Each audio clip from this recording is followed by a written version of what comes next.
Ladies and gentlemen, the Newton Nomadic Theater presents Story Slam.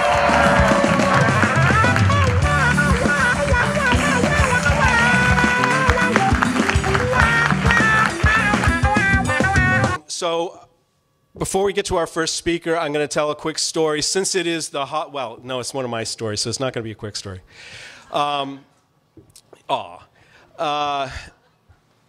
Since it's coming up on the holiday season, and it's November, I figured this would be a good night to have a Thanksgiving Day story, heartwarming Thanksgiving Day story, which got told at every single Thanksgiving Day at my expense for over 50 years and running right now. So, and you'll know why in a moment. So my father's people were what was known as lace curtain Irish. That is, immigrant working families from Ireland, also known as the Shanty Irish, who successfully climb the social ladder once they arrive in America.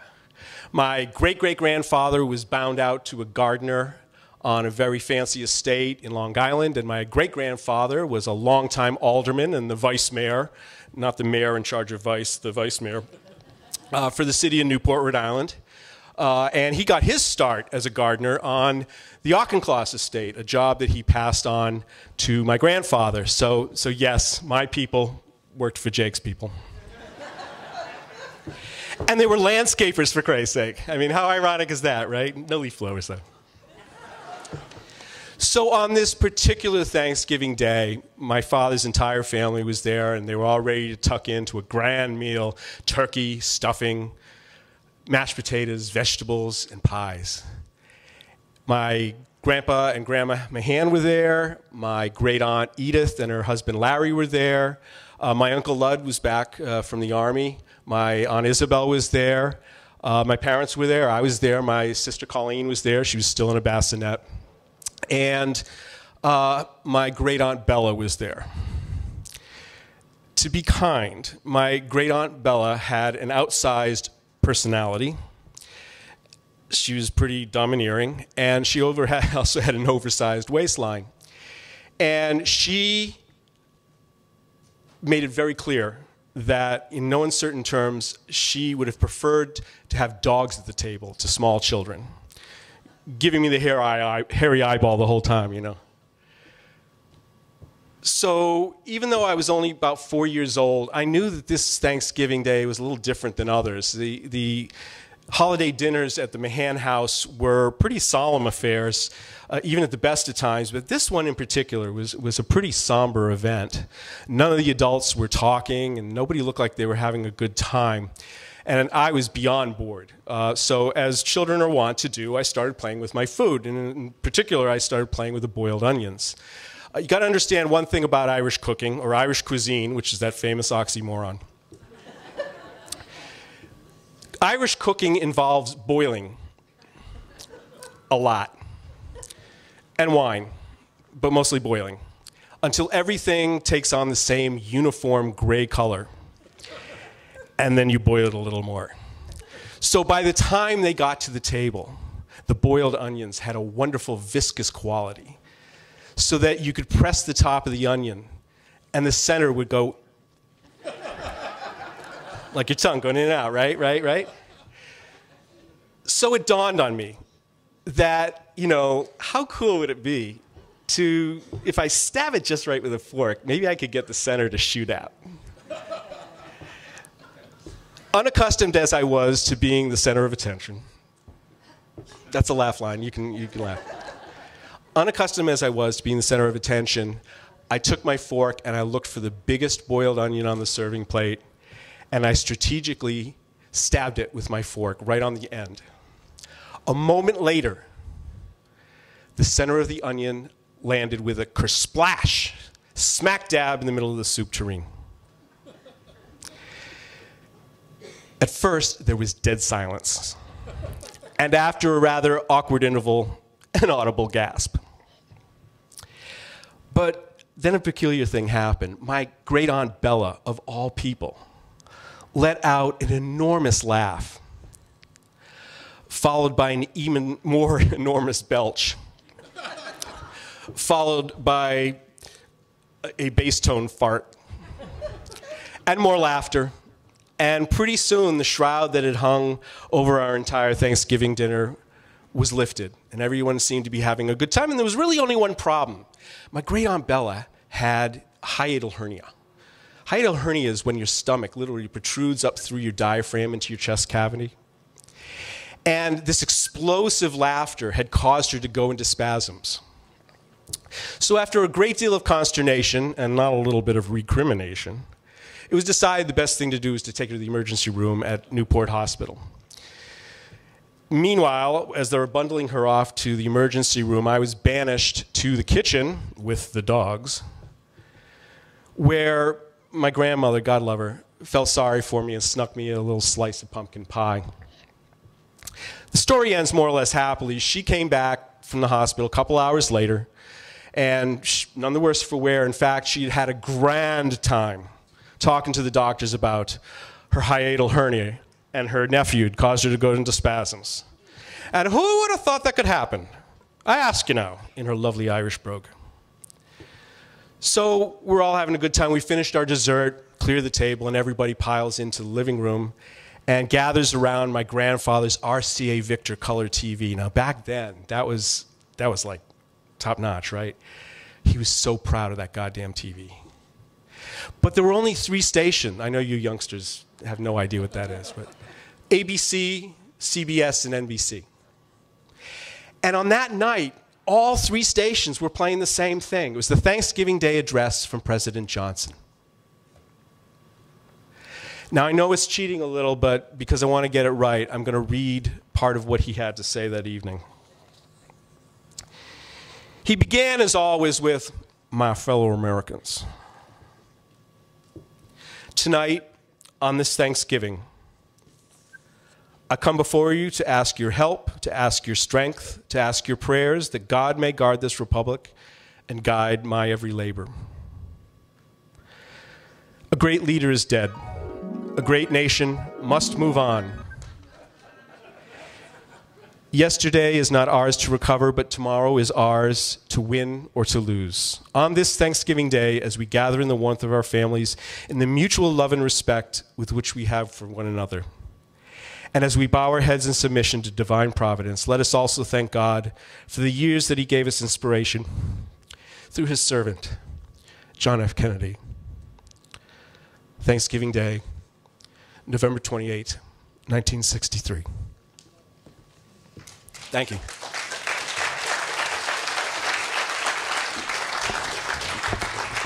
Good evening. I guess I was tricked. I asked, can I sit there? They said, oh, no problem, sit there.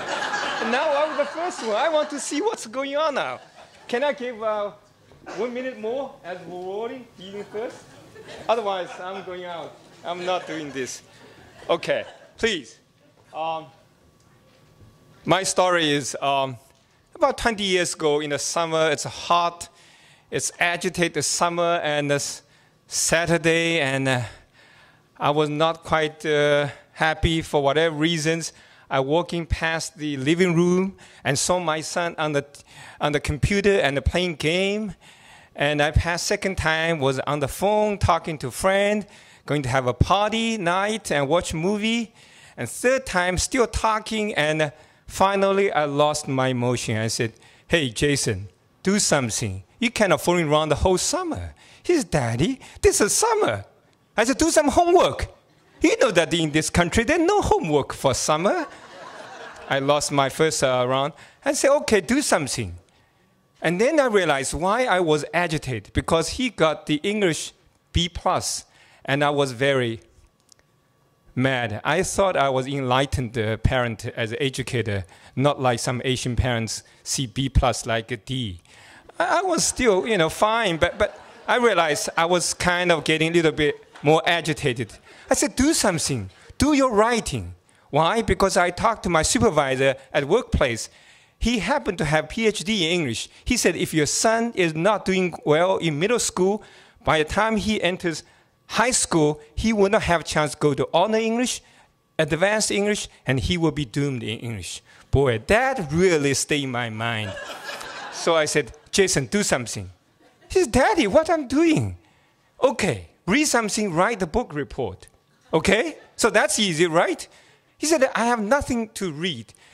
I'm not in mood to read. Okay. I said, do something, just write something. Daddy, what's to write? I don't care, just write 1 page, otherwise no movie, no party, that's it. He said, Daddy, you said 1 page, anything? I said, go to write damn 1 page and then you out. Okay, Daddy, you said. Yeah. I walk out and he started writing. And after, I don't know, half an hour, it's done. And I want to bring the evidence, what he wrote. Boy. I like writing, but not doing this. Writing is stupid in this form.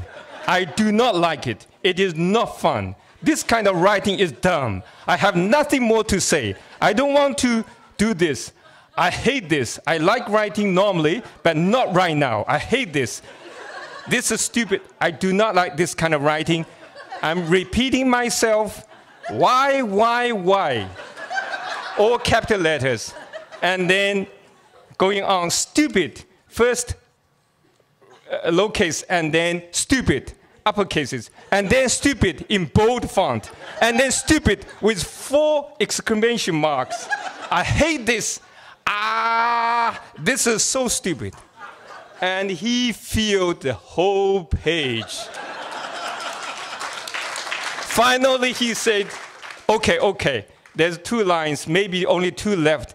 We'll see after the end of this line. Now, okay, I think the next line is going to be the last line. Thank goodness, okay, son. Never mind, I can't type anymore, so whatever. See ya.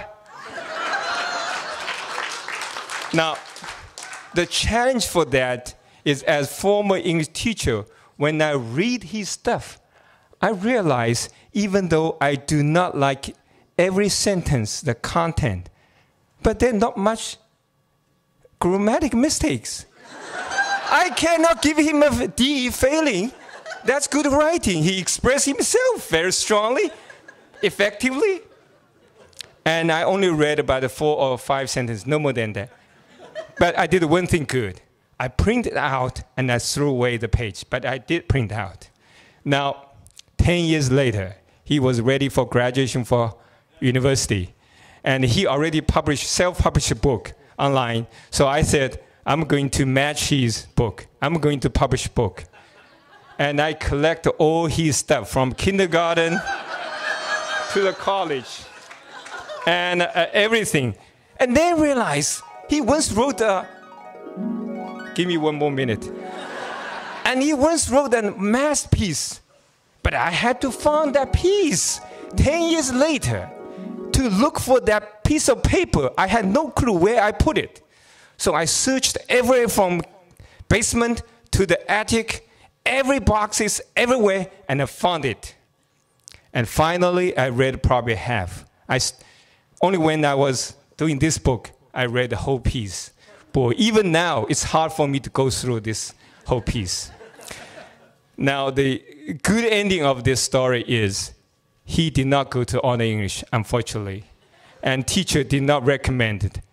And he did not have a chance to go to advanced English. But regardless, he got SAT perfect score. Wow. He made the point. Now, he became blogger. He likes to write. That's the good part. He likes writing now. Not because I force him, of course, because he likes to express himself. So I learned a great deal. Don't play too smart. Don't feel arrogant. And as a matter of fact, I use that story in my book, parenting book, to be published in China. That's the focus story of my book. And even though you have advanced degrees, don't play smart. And sometimes kids can tell emperor has no clothing. Thank you.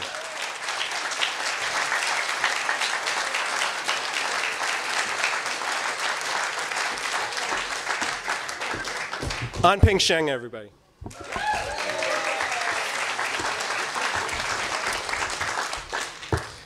Boy, do I feel sorry for your kids.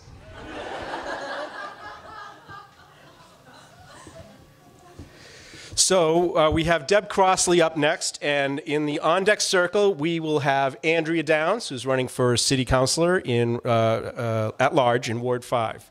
So come on down and get yourself seated. So Deb Crossley, so tell us how long you've lived in Newton, young lady. Only 32 years. And how many sentences have you been, how many terms have you been sentenced to on the Board of Aldermen and City Council? 4 so far. 4 so far, okay. So give it up for our next speaker, Deb Crossley.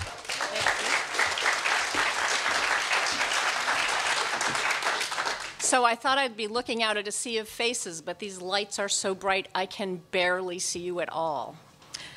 Probably makes me a little more comfortable doing this. This story is not about water and sewer pipes. It probably should be. I'd be a lot more comfortable telling it. But I call this story Owen's Crossing. And I know I'm not supposed to read, but I'm afraid I'm going to miss a spot, so I'm not reading. I want to tell you that more than any other job that I've had in my life, including being on the city council, I have loved being a mother. There's really nothing like that. It's the most profound love, the most, emotionally engaging and total commitment, I think, that any person ever makes. So I loved all of it, the nurturing part, the teaching part, the good with the bad. And so when our daughter, after many years at school and then 4 years in Connecticut, decided, working with engineers, asked if she could come home to live, unlike many other parents, I think, who are hoping their parents will fledge and stay fledged. I was really looking forward to that because it was a time when our son was also away at school and, you know, the house became very quiet again. Wasn't used to that. She came home with her adorable 1-year-old Aussie mutt rescue dog, Owen, who we love. So it was almost a year later, in January of 2011, when Nikki completed her first year of graduate school. She had decided to become a dietitian. She was thrilled. She thought she'd made the right choice. She loved the program. She loved the teachers. She texted me after her first week of school. She was about to take Owen out for a typical long walk to the Bobby Braceland Park, which she did almost every day for the whole time she was with us. And it was a beautiful day. I said I couldn't join her that day. I was nearly on my way home. I would see her later. There was a beautiful azure blue sky, like you only get the end of January when the sun is out, and there had been a storm the previous weekend. There was a little snow left, a couple of feet of snow, maybe 3 feet of snow on the berms. And so the only way to cross the street from the Bobby Braceland into the Bobby Braceland Park was from a cleared driveway into the entrance of the park. I was on my way home and on a very long phone call. I'm sure it was extremely important city business. I can't remember a bit of it now. I was still on the call when I was in the driveway and my husband was trying to call me. I sent 2 of his calls to voicemail because I was sure he was only calling to be reminded once again of what my schedule was and was I going to be home that night. He was never and still never, I know you're here somewhere, able to get used to my crazy night meeting schedule. But he called a 3rd time, and he's really not a phone person and he's not persistent in that way. So I got off and I called him back. And he said, okay, what are you doing right now? I'm in the car, I'm in the driveway, I'm about to go inside, what's up? He said, well, I want to tell you first of all, I'm on my way into town and everything's okay. She's going to be fine. I spoke with Nikki and the doctor. She's at Beth Israel Hospital and I'm nearly there. I said, I'm coming right now. He said, no. He said, you can't come. She doesn't want you to come until you find Owen. Owen had run away. She'd been knocked unconscious, and we didn't know where he was. So what happened was, I was shaking as he told me what little he knew about what had happened. So I discovered that the woman who was driving behind the young woman who was in the car who hit Nikki and Owen informed the police report and had gone to Nikki as she was regaining consciousness, and the first thing out of Nikki's mouth was, "Where's my dog?" And the woman said, "What dog?" You know. So as they were cutting off her clothes and putting a neck brace around her and putting her in the ambulance, this woman went to go look for Owen. Oh, this is going to be really hard. And found him. Nikki's next statement to the EMTs was, "Don't cut off my new boots." So they didn't have to. They didn't do that. So the woman found Owen. Animal control took him to Rutherford Animal Hospital. I went there. He greeted me warmly. He was very excited but scared, tail between his legs. But he wasn't damaged too much. He'd been scraped up a little bit. And I called Nikki and I said, "I have Owen. I'm bringing him home. I'm coming right now." "No, you can't leave him alone. He might not really be okay. You don't know. We don't know what happened." Her best friend, Rebecca, dropped everything at the first phone call and came over and sat with him. All this took hours before I could get to the hospital, and just a couple more hours before they released her. Is that my minute? She's a determined young woman. I'm going to skip some of the story, but today Nikki is a registered dietitian. She completed the program. She insisted on going back to school the following Monday. It was Thursday when this happened. We had to watch her closely for weeks to make sure she didn't seize from the concussion.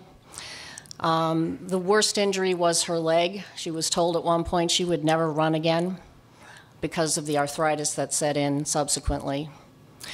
She managed to finish that semester with flying colors. She got off the painkillers as soon as she could.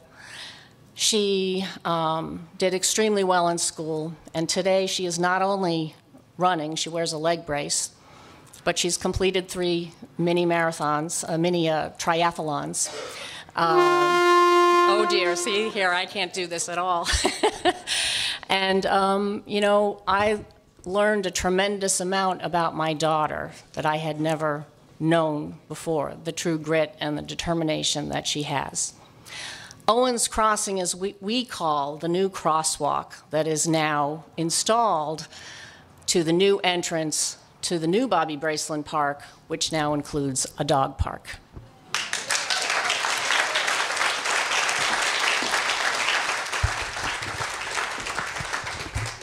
These lights are almost as bad as the ones in New TV for the League of Women Voters debates. Can you hear me? Okay, I'm Andrea Downs. I'm going to tell you a story about an early childhood experience that scarred me for life. And to give you a little background, you know, there are professions that have particular quirks. The orthopedist who's got to tell you about your pronation every time he sees you walk into the room, the plumber who has to fix your leaky kitchen faucet every time you can bring him over for dinner. Well, my father was one of those people who had a professional quirk. He was a professor. And so you think to yourself, what is a professional quirk of a professor? Pontificating he was good at, but that did not scar me for life. He was distractible, but that also was not what scarred me for life. He was absent-minded. Where are my glasses? He always had a couple of them, coffee cup in every corner. Anyway, backing up a little bit further, my father got his first job, which became the job he retired from, at what at the time was a newly formed Franciscan college for boys. It had been a high school for boys. And to become a college, they had to hire some accredited professors. That was my father, right out of grad school. And they believed, of course, they had all the brothers were still there. They had taken their vows. And while they knew that the laity couldn't keep all of their vows, right? Regular masses for Protestants, okay. Didn't have to do that. Chastity, they got that. Poverty, they were serious about. That also did not scar me for life. But my father had to do his doctoral dissertation, had done his doctoral dissertation, had to publish or perish. And he needed to go to the Smithsonian, which was, and the Library of Congress, which was in Washington, D.C. So what does a poor professor do when he has to go to Washington, D.C. and do research? He trades houses. And of course, you trade houses in the summer because we lived in Kennebunkport, Maine. We had plenty of takers. You should know this is before air conditioning. That also is not what scarred me for life. What happened was he would take the whole family, and of course, we didn't fly. We drove. And of course, we didn't stay in a hotel on the way down. We drove through the night. And in those days, there were no seat belts, so he took the old 1950s era, this is 60s, Ford Falcon station wagon. He put a mattress in the back. He would drive through the night. My youngest brother, Alex, we called him Booby, slept in the front seat. I slept in the back seat, and my mother and my brother, who now lives in Newton, who we called Jojo. We were wasps. We all had funny first names. He slept in the back with my mother. And we drove through the night. My mother drove during the day. My father drove at night. And his way of staying awake was to stop ever so often, do what he needed to do, and drink a cup of coffee, which meant he had to stop again. My mother, at one of these stops, got out to do what she needed to do. She thought she saw him in the diner, which was rather packed. So she got a cup of coffee. He drove off. So the sun was rising over the Potomac as my father was driving our full station wagon. No breakdowns, no flat tires. This is your 1950s era, automobile. He's made it. He's feeling pretty good. And Jojo wakes up and he goes, "Papa, where's Mama?" And he goes, "She's in the back with you." "Papa? What? She's not back here." "Of course she is." At which point I got up because my brother was starting to cry. And I look back and I go, "No, she's not." At which point my father pulls over and he goes, "Damn it, Jojo, she's in the back with you." And he got out and checked, and of course she wasn't there. Now you might be asking, what's my mother doing this whole time? Well, my mother realized after a while that the man she thought was my father at the diner was not my father. So she calls, back in the day of phone calls, pre-cell phone, gets on the pay phone and calls the New Jersey police and says, "My husband's just left me on the New Jersey Turnpike. Can you stop him at the toll booth, perhaps?" This was back before Easy Pass. You had to pay cash. There was usually a person. And the operator's like, "Lady, he'll be back." My mother takes her last dime. She does it again. "Could you please stop him? I don't think he realizes I'm not in the car." "Don't worry, lady, he'll be back." So my father in Washington, now with 3 small children, I'm 6, Jojo's 4, Alex is 2, drives up to the house we're sharing, puts us in a bedroom, says, "Don't come out until you hear our voices," and starts going through the phone book. Maryland police, gets to the New Jersey police, calls the operator, who says, I told her that you'd be back. That was the time my father forgot my mother on the New Jersey Turnpike.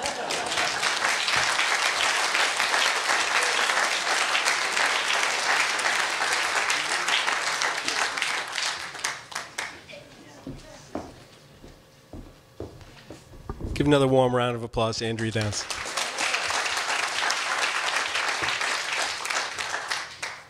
So Janet Sturman is going to be our next storyteller after Eileen Sandberg. So actually, Janet, you don't have to get up. You can stay where you are. You're right close.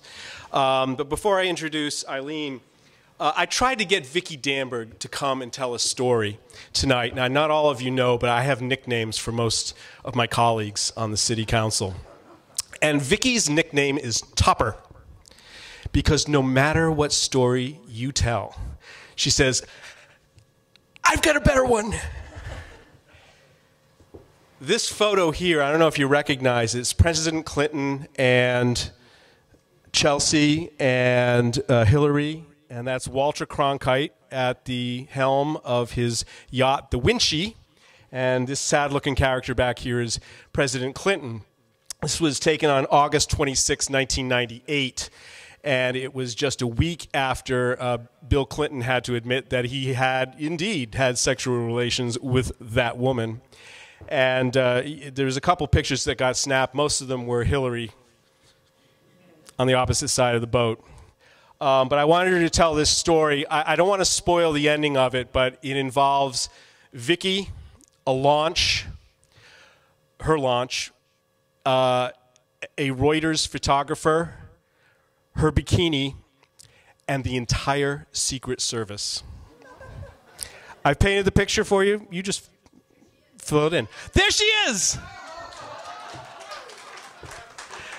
So she's going to come tell this story eventually. So anyway, our next storyteller tonight is Eileen Sandberg. She is a Newton resident, lives in Ward 3, and she is running for school committee from Ward 3. Give a warm round of applause for Eileen Sandberg. I can't follow that. Well, this story, oops, this is a little tall. How's that? Okay. This story starts out a little bit sad because it's a story about knowing the truth that's in your heart and a little bit about fear and a little bit about autism, but I promise it gets better. When our youngest son was born, he was our fourth child, and I knew something was different. I didn't know what exactly. It wasn't anything really wrong or a disorder. It was just different. And I would go to the pediatrician every visit, and I would say the same thing. It's not autism, right? And I would say this over and over because the thing that I feared was autism. And the Buddhist nun Pema Chodron says that fear is a natural reaction to moving closer to the truth. And I knew somewhere inside, my little kid who was so beautiful sitting in his car seat stimming. And he stopped talking when he was 11 months. He didn't talk again until he was almost 3 years old. We knew. But fear slowed us down in finding out what was going on. And when we finally got to the thing that we feared and we got a diagnosis, I understood something, which was that this beautiful child, this wonderful, funny, quirky guy, was exactly the same. There was just a name for it. And the name helped us to understand him, and it helped us to help him understand himself and his world. So I think it's really important when you're looking at something where fear is standing in your path. Sometimes you just have to move it aside and say, we've got work to do here, and get in there and do what you have to do with the truth that you have in your heart. Now, I know as candidates, some of us sometimes have had things that we've said that maybe we wish later we didn't say. So when it comes to that kind of truth, I want to give you a little perspective. If you have a family member who's on the autism spectrum, this may be your experience, but truth can be absolute. It can be black and white. It's very important. And sometimes it doesn't come out exactly the way you might want it to. It's a little unvarnished. So this particular child of mine, we went to visit family in Chicago. We went to visit close family that had a brand new apartment, and I knew it was going to be lovely from the address. And we got there, and we went up to the 19th floor, looking out over Lake Michigan. Now, if you know Chicago, it's across from the Oak Street Beach. It's right next to the Drake Hotel with all the beautiful lights in the lake. This is some serious real estate. And we're on the 19th floor looking out with the floor-to-ceiling windows. And my wonderful son walks up to the window and he looks out for a minute. And then he turned around and looked at the gathered family at this little family reunion. And he said, "Holy shit!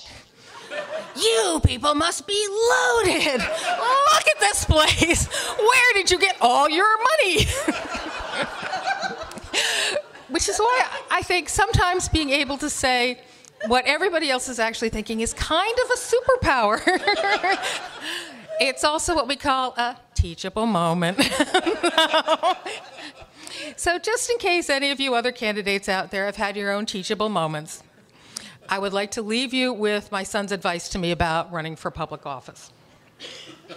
My sweet kid, we're very close, he loves me, I swear, when you hear this advice. I said to him, "Honey, I'm thinking about running for the school committee, but I'm kind of nervous. I haven't done this before." And he looked at me with absolute love, and he said, "Mommy, you don't have to be nervous. Nobody cares if you lose."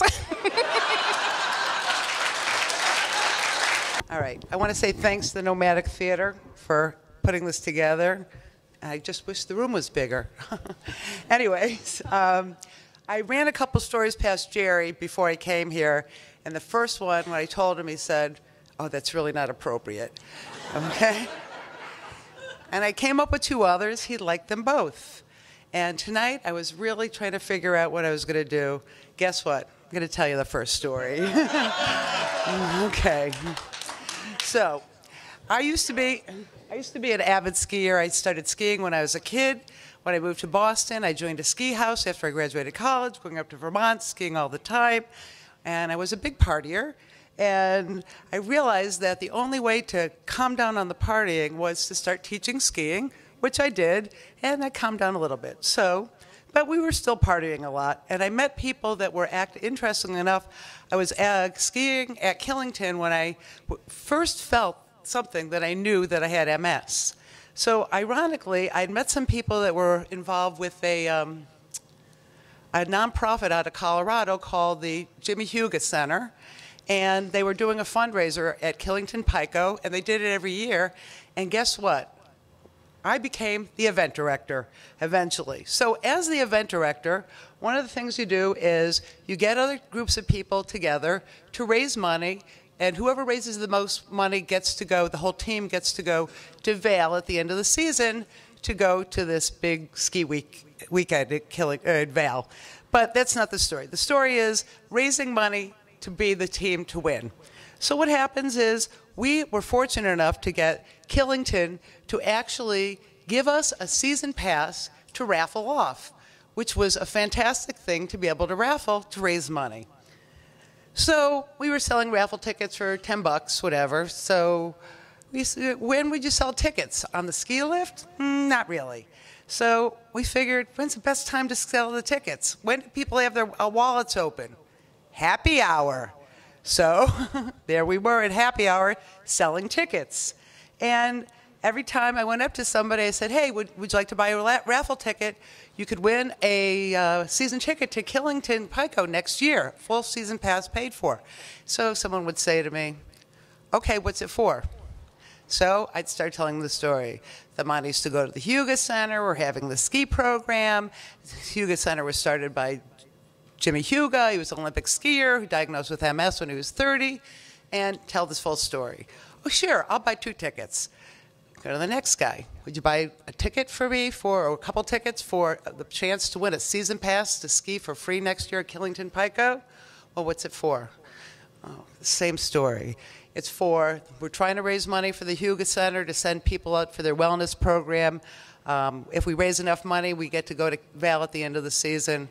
"Okay, I'll take 5 tickets. The next person, "Would you like to buy a season ticket, a raffle ticket to go to Killington next year for free and ski all season at no cost?" And the next person says, "Okay, what's it for?" I'm like, oh my God. I said, it's for damn charity. That's what it's for. Anyways, if anyone knows me, they know I didn't say damn. So, anyway, that's the story.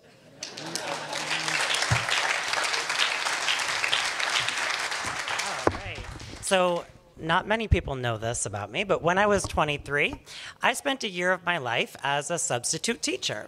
So up until that point, my employment had included bartending, waiting tables, and being an English major. But when my friend Jackie gave me the job opportunity and told me about it, I said, well, sure, well, why the hell not? I don't have kids, I've never worked with kids, and I can make a margarita. What could possibly go wrong? I remember the first day really well. It was freezing outside. I was wearing khakis, a sweater vest, and a matching tie. My philosophy being, if you don't feel the part, at least look the part. I had been doing a lot of nervous thinking. I didn't know much about Chelsea, Massachusetts, but I had heard a lot of scary stories.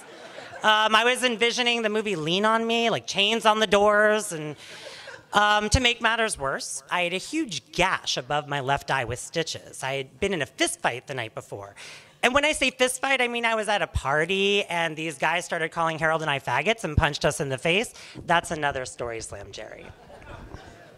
So armed with the bloody eye wound, a sweater vest, and a Dunkin' Donuts regular, I started my first gig, which was 7th grade math. Holy shit.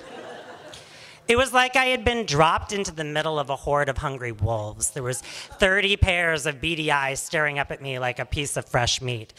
So I cleared my throat and I said, "Good morning, my name is Mr. Miller and I'll be your substitute teacher."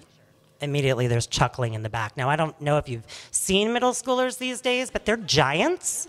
They have more facial hair than I do.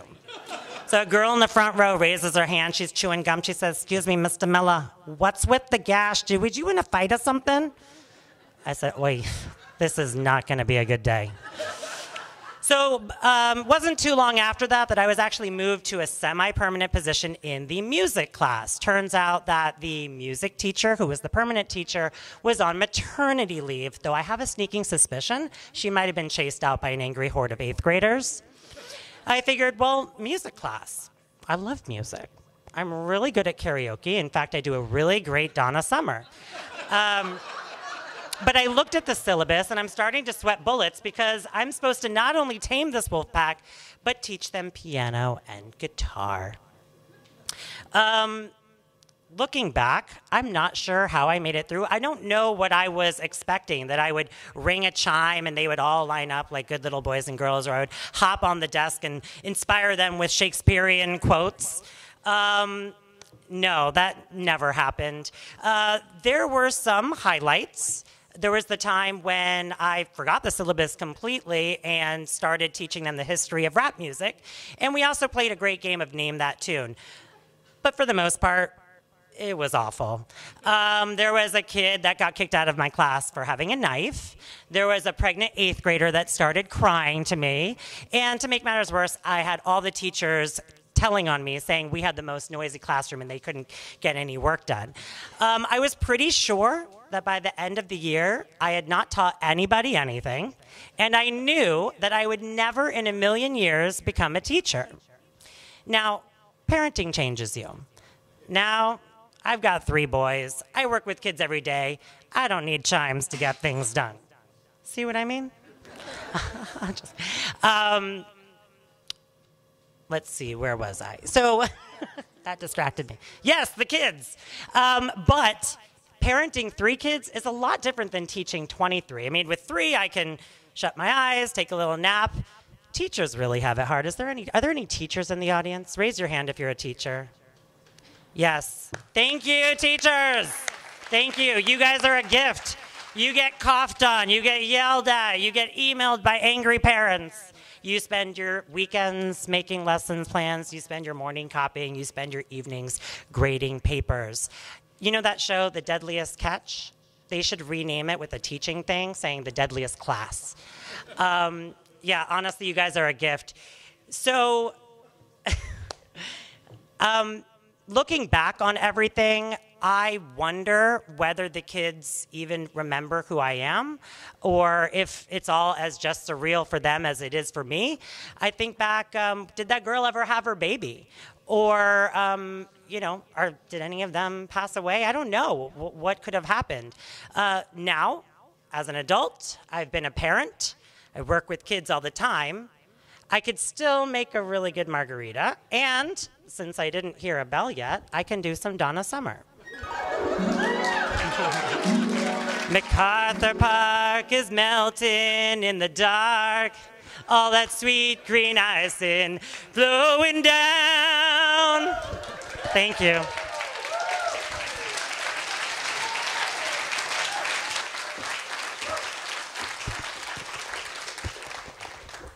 So this is going to surprise probably none of you, but as someone in politics, occasionally I am criticized. And one of the things that I'm criticized for that I really take to heart is that I'm too stiff. I seem like I'm really uptight. My good friend and colleague Deb Crossley said after my new TV candidate statement, Jake, your statement was good, it was logically sound, you were passionate, but for God's sakes, can you smile? I mean, and so I'm an introspective guy. I thought about, why do I get so uptight? And I think it's because I like to be in control. And I think the reason I like to be in control, especially when I'm presenting publicly, is that my first experiences of speaking in public were musical when I was growing up. And when it comes to Jake and music, there are a lot of adjectives. I don't think control would be one of them. There were early signs. In fourth grade for our recorder symphony that I'm sure many of you remember, Mr. DePasquale, God bless him, tried to get me through hot cross buns. Ultimately, I was just, Jake, really just get your fingers in the right place. You don't have to blow. That's fine. The other kids will do that.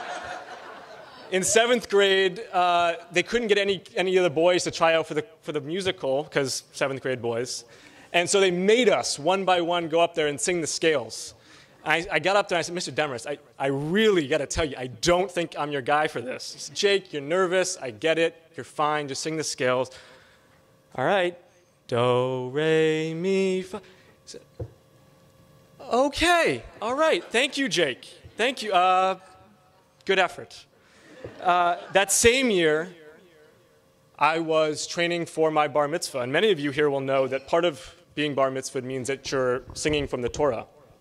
And so every Sunday for almost a year, I would go to the rabbi's house, and for the first part, we were learning the lessons from the Torah. And the second part, I actually started singing my assigned passage from the Torah. And then about 3 weeks before my actual bar mitzvah, he said to me at the end of our lesson, Jake, it's also a Jewish tradition to just say the words out of the Torah, which is what I ended up doing. And I got to tell you, it's never gotten better as I've gotten older. You know how sometimes you're in a crowd and a speaker's about to come on stage and everyone starts clapping along to a song and it's fun. I can't do it. I can't hear it to clap in time. So you know what I do? It's a little hack, if any of you were like me.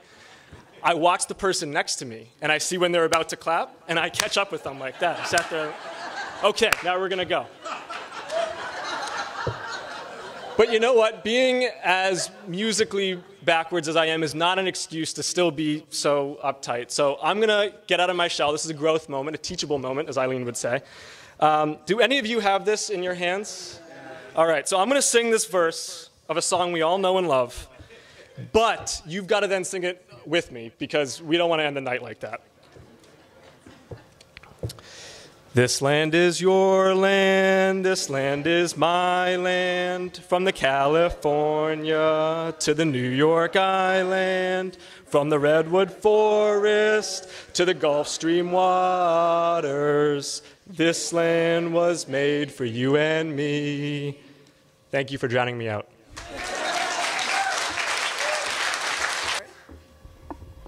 So this is a story about me when I was about 23. I was just out of graduate school. I got my first job. I had a great apartment on Back Bay. I was on Beacon Street. My apartment faced the river. That was the best place to be, my dream place to live. So I had this job, and I met this guy who was in the office next to me, and we got friendly, and we decided we would go to Martinique together. And this was great. My first job, I had some money. I was going to go on a vacation with this guy. And then suddenly he backed out. Later, I found out that it was because his girlfriend wasn't that happy about the two of us going to Martinique. So he backed out, but I was determined. I was going to go on this vacation. I was going to figure it out for myself. So my sister-in-law said, I have an uncle in Mexico. Why don't you go to Mexico? So that was what I did. I made reservations to go to Mexico City and then Acapulco, and I was going to do it myself and have a great time. So I got on the plane, went to Mexico City, had a great time, saw the city. And then I went to Acapulco, and I was in the airport, and I saw this guy sort of across waiting for his bag, and he looked kind of interesting, and I was waiting for my bag. And then we ended up in the same taxi together, going to our respective hotels. And the first thing he said to me was, so are you a school teacher? And I said, why does every man think every woman's a school teacher? Which was not exactly the best beginning for a relationship, but we talked a lot, and he said, why don't we have dinner together? So we had dinner together, and then we spent some time together in Acapulco, and he said, well, why don't you come back to Memphis? He was from Memphis. He said, why don't you come back to Memphis and visit me on your way home? So I said, that sounds like a good idea. So I stayed an extra few days in Acapulco while he was doing his work. He worked for Holiday Inn. And I went up to Memphis to meet him. I called the office, I called my house, and I said, I'll be late coming back. So I got to Memphis, and the first thing I did was call my mother and tell her where I was, and she said, my maiden name is Rubenstein, I have to tell you this. She said, what's a Rubenstein doing in the home of an Albright? So I could see that things were not going to go well. So that night, John took me to a club. He said he wanted me to meet his friends. We went to the club, and we got in the door, and every table had a reserved sign on it. I said, John, this place is full. We can't go here. He said, no, no, no. You don't understand how things work in the South. This was Memphis. So that was an eye-opener right there. So then his friends arrived, and he said, this is Susan Rubenstein. She's my friend. She's from Massachusetts. And she's a cousin of the Kennedys. So they what did they know? Rubenstein, Kennedy, what did they know? So that was fun. And we had a few cultural differences between us, including the fact that John had been the head of the Young Republicans for Goldwater in Tennessee. So there was a few issues, but we did okay.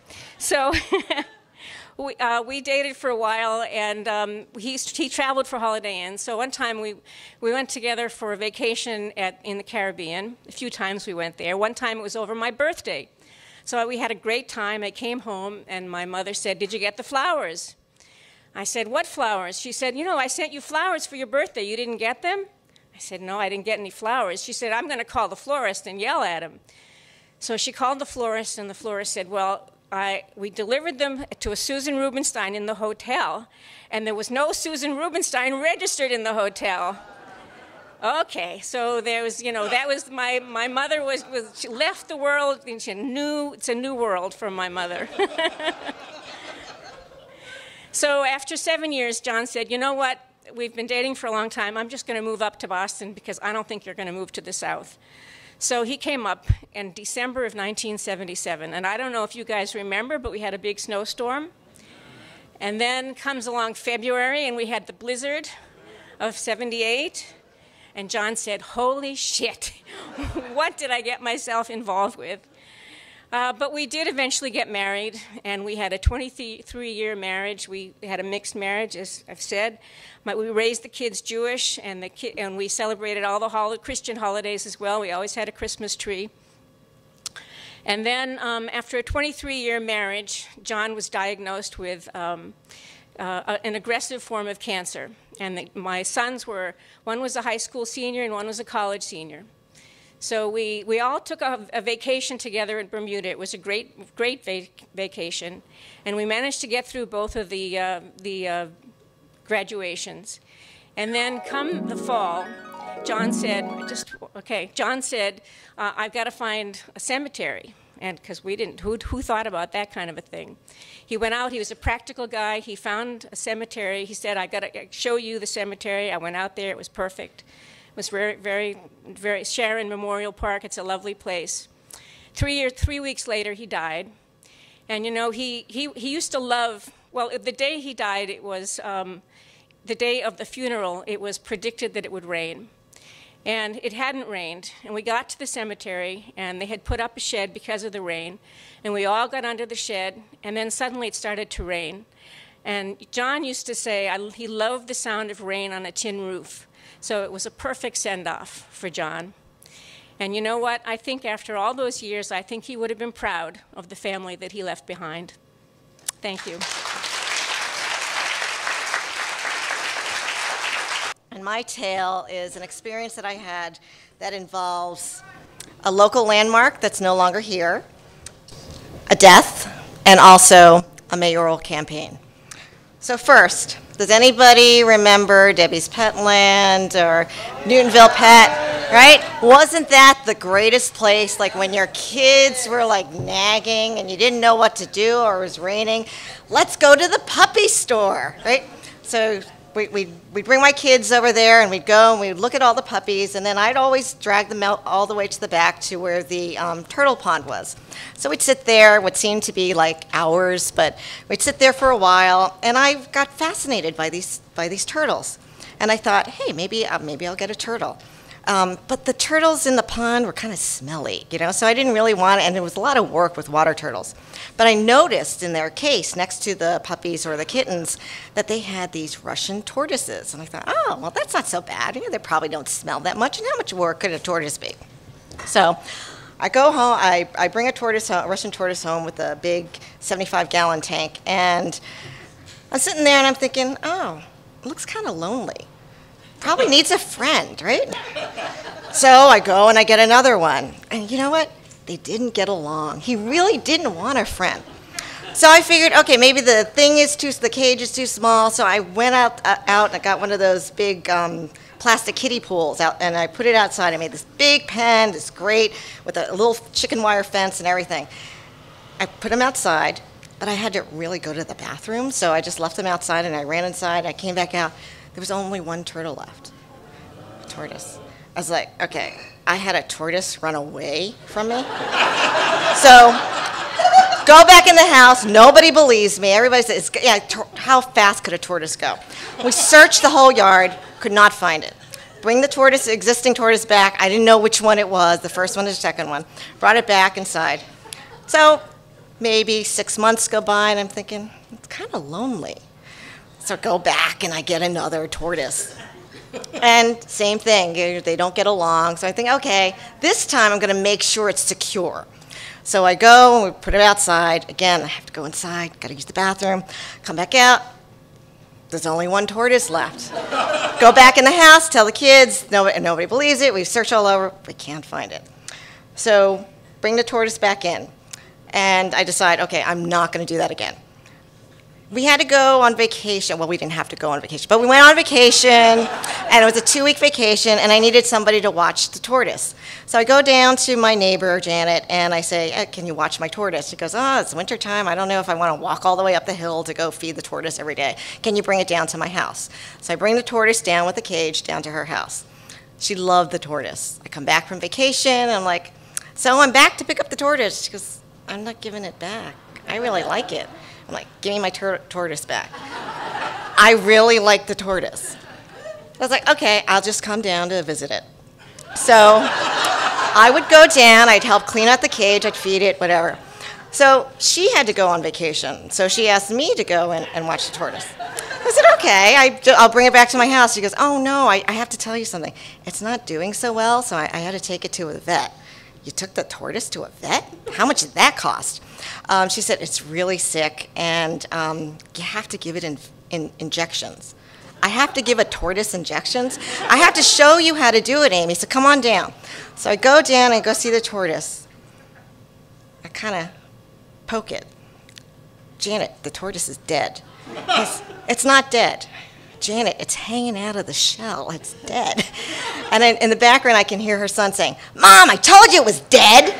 So So we box up the tortoise. I had to call up my husband, John, who's in the audience, and I said, John, you got to dig a hole. Why do I have to dig a hole in my yard when she kept the tortoise? Why can't she do the bury it there?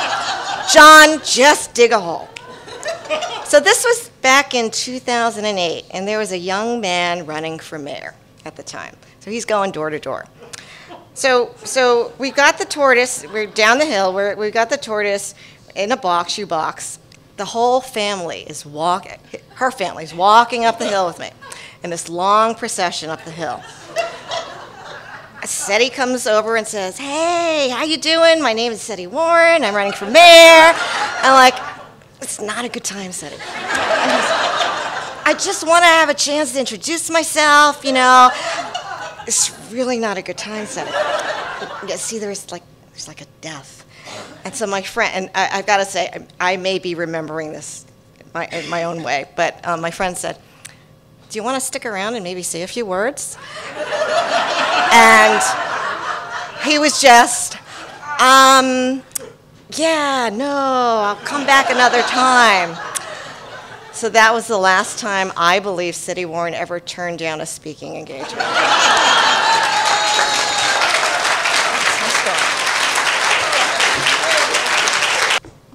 Am I good?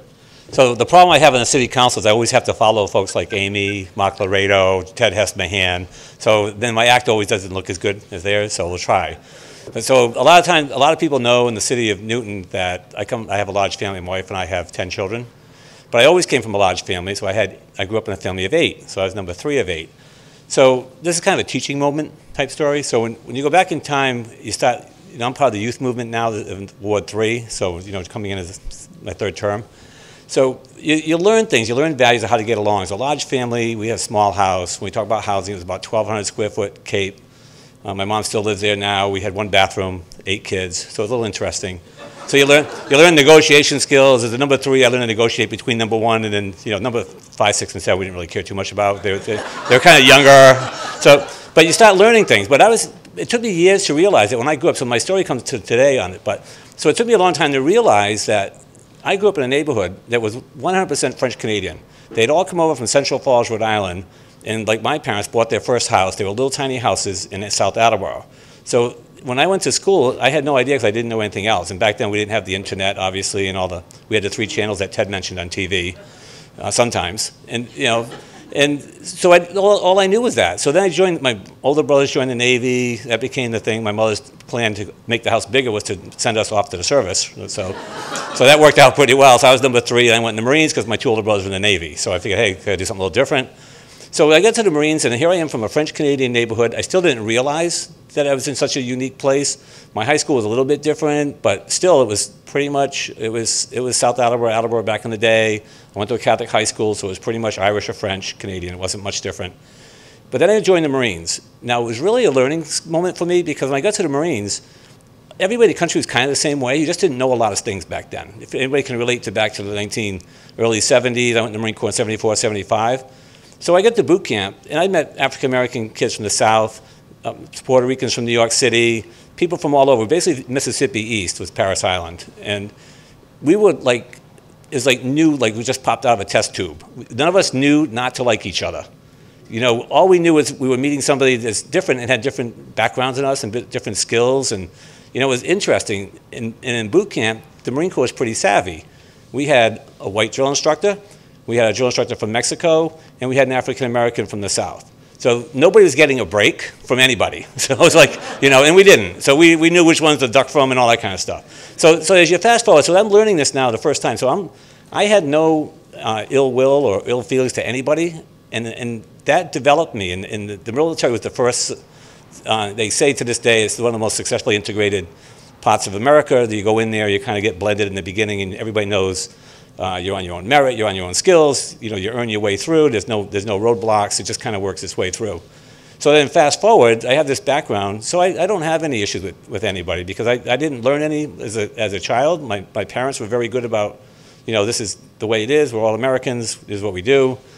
The Marine Corps taught me that everybody can get along and work together. It was really good. So here I am going French-Canadian kid, French-Canadian Irish, and I move up through, and then about 11 years ago now, I met my lovely wife, Albie, who is from Argentina. So I go to a business networking event in Boston, and I don't know if anybody's seen my wife. She's back there, but I can't see through the lights right now. But so we met at a networking event, and we're chatting, and so I'm speaking with her back and forth. And I had been divorced a few years at the time. I had 4 kids. So I start talking, and she goes, well, I have 6 kids. So I'm thinking, if you know Albie and you look at that the first time she says that, you probably don't believe it. So I'm looking at him thinking, she's just trying to get rid of me. So it's kind of, just like, tell a guy you got 6 kids, he goes away, right?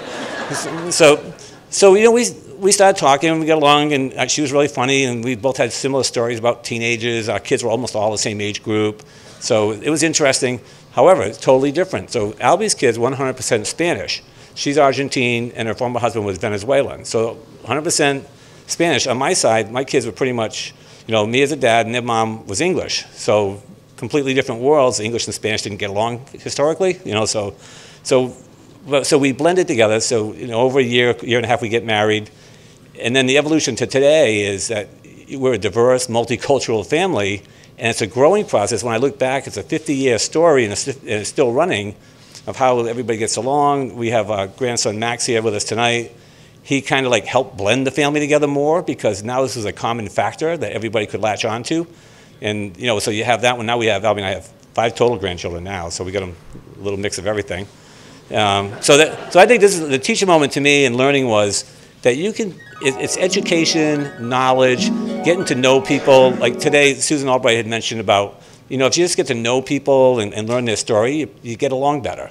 And I think in the city that we have now, communication is the key to that. And I think if we start off early, getting to know how people are, I know the internet makes it tough, but there are ways of doing that. And for me, that was a growing moment to become a man, to learn how you can develop relationships with other people and develop it through time. And now here I am.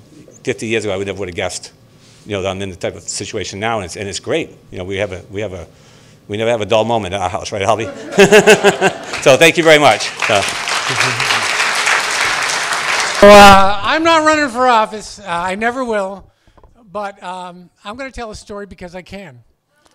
So I'm not a religious guy at all, but I was brought up Catholic. So I'm going to tell my story in the form of a confession. Bless me, candidates, for I have sinned. It has been about 50 years since my last confession, and these are my sins. I have been a dishonest, sleazy weasel. Now, last spring, Mayor Seti Warren announced he was not going to run for re-election, and bam, all of a sudden we get a mayor's campaign. A couple days later, Scott Lennon contacted me, wanted to meet me for coffee. Now, I've known Scott for about 3 years. He told a story at the first Nomad Story Slam 3 years ago. He's a great guy. I meet him for coffee. He says, I'm running for mayor. Here's my experience. Here's my background. Here's what I do as mayor. Will you support me? I said, absolutely. You would make a great mayor, Scott. And I meant it. Now, about 3 days later, Ruth Ann Fuller contacted me. And we got together. She said, I'm running for mayor. Here's my experience. Here's my background. Here's what I do as mayor. Would you support me? And I said, absolutely. You would make a great mayor. And I meant it. But as soon as I said it, I realized, what have I done? And I didn't know how to get out of it. So kind of like a little kid, I thought maybe it'll just go away.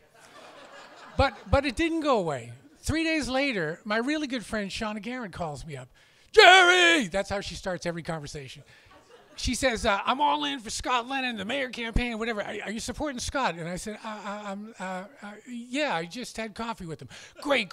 You and me and Chris, we're doing his campaign kickoff at Dungaren's. It's next Friday. And I'm like, Sean, I really don't think I want to do this. And she's like, oh, no, you're in the, and I can't say no to Shauna. So anyway, all of a sudden, I'm now organizing Scott Lennon's campaign kickoff at Dungaren's. And I've just told Ruth Ann I'm supporting her. And I'm like, this is bad. So I show up on the day, and there's all my neighbors who are supporting Scott, and I meet his campaign manager. I meet his father, real nice guy, and I am feeling like just a sleazeball, because I am, And so at some point they start taking pictures, and I swear I run for the men's room and hide out in the men's room so I don't get in the pictures. Somehow I don't get busted, and I go away. I go away for the whole summer, and it's like, whew. So I come back in September. I'm home like 3 days. I come home from work one day. there's a big Ruth Ann Fuller sign on my front lawn. It's like, oh shit! And I come in, I talk to I'm like, where did this come from? She said, I told you, I'm supporting Ruth Ann. I called them up, I asked for a sign. I said, but you know this whole thing, I got whatever. And she goes, Jerry, that's your problem. I'm supporting Ruth Ann. And I was like, oh no. But now, fortunately, I live on this really little side street, and I'm thinking maybe nobody's going to see this, you know? But I can feel the walls closing in at this point. Next thing, Ruth Ann contacts me, says, I'm going to walking in Upper Falls on Friday. I really, really want you to come with me, introduce you to the neighbors. And I'm like, okay. So we come and we go out, and I'm walking. I'm looking over my shoulder. I feel like a weasel. I am. And so at the end of it, Ruth Ann pulls out the picture, snaps the picture. And I don't think anything of it, but next thing I know, I don't know anything about this, but it goes up, campaign website, out campaigning with Jerry Reilly in Upper Falls. I don't know about this. I'm at work Monday morning, ding, text comes in, Scott Lennon. You're supporting Ruth Ann Fuller? Jerry, didn't we meet last spring? Didn't you look me in the eye over coffee and tell me you'd support me? And I mean, I felt about this big, because he's right, I did. And I got no excuse. I mean, I really don't. I definitely treated him bad. I treated Ruth Ann bad. But this is my confession, so I've got to get, you know, all my sins on the table. So where's Matt Miller? Matt, you remember last spring when I said you would make a great school committee member? I really meant that. But, you know, you probably figure out there's also a Gail Spector sign on my front lawn. So I treated you bad, I treated Gail bad, I treated Ruth Ann bad, I treated Scott bad, and I'm a weasel. So I'm just going to tell you, like, you know, a whole lot of you people running for office should probably run again. So if you do, I'm going to spell it out for you. Don't ever, ever ask me for an endorsement, because chances are I'll give it to you. And it'll be totally worthless. You might as well go get an endorsement from a weather vane, you know? So, in the words of the great Lyle Lovett, I love everybody, especially you. I love everybody, especially you. If I endorse you, you know I'll be true. I love everybody, especially you. Buddy, it's a little hard to follow Jerry, don't you think? So I wanted to be funny tonight, and I just couldn't do it. When Jerry called with this idea about what to talk about, I kept coming back and coming back and coming back to the fact that I miss my mom. My mom died 46 days ago in the midst of all this crazy campaigning. And while I had a week at home with my brothers and my mom, I haven't had a chance to process it at all. And I just kept, when Jerry said, talk about something that's really personal to you and that would let somebody get a sense of you, I just kept focusing on that I miss my mom, and it feels like I'm still kicked in the stomach. My mom was special in lots of ways. One of the ways is that she was born essentially deaf. And I don't know if any of you have had this experience. It's very dangerous to have a mom who's essentially deaf because they can lip read. And that caused me and my brothers lots of problems, especially I learned this the hard way. She was driving, I was in a car behind her with my boyfriend, and it turns out she can read lips through the rear view mirror as well.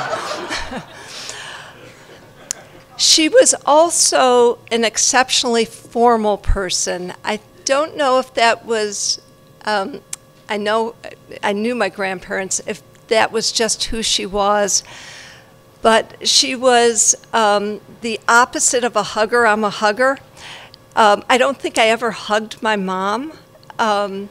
She but the combination of the formality and the deftness created something really unusual, which she was extremely serious with everyone she met. So it didn't matter if you were the clerk at the hardware store that she went to for 20 or 30 years, or a bank president, she treated everyone the same. And so that at her funeral, it was the counter people at Starbucks that were there. And the guy from the hardware store, who I've known forever, was there. And that special quality really came through with my brothers and I and how we talk to people. The other thing to know about my mom is she was the exact opposite of a helicopter parent. And again, I don't know if this is the era, but I played a lot of sports in high school. I do not remember my mom ever on the sidelines. And I grew up in Detroit, and when I went east to go to Brown, she drove me to the airport with my one suitcase, and off I went. And there was this sense of independence that she imparted on me, that, and again to my brothers. The hard part for me is she was not kind of this girly confidant that I had as a young kid.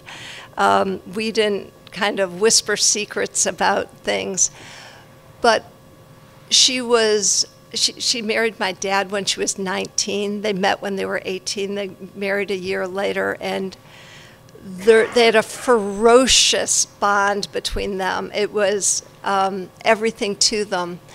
And my dad, who is 91, has Alzheimer's, and he started slipping away about a decade ago.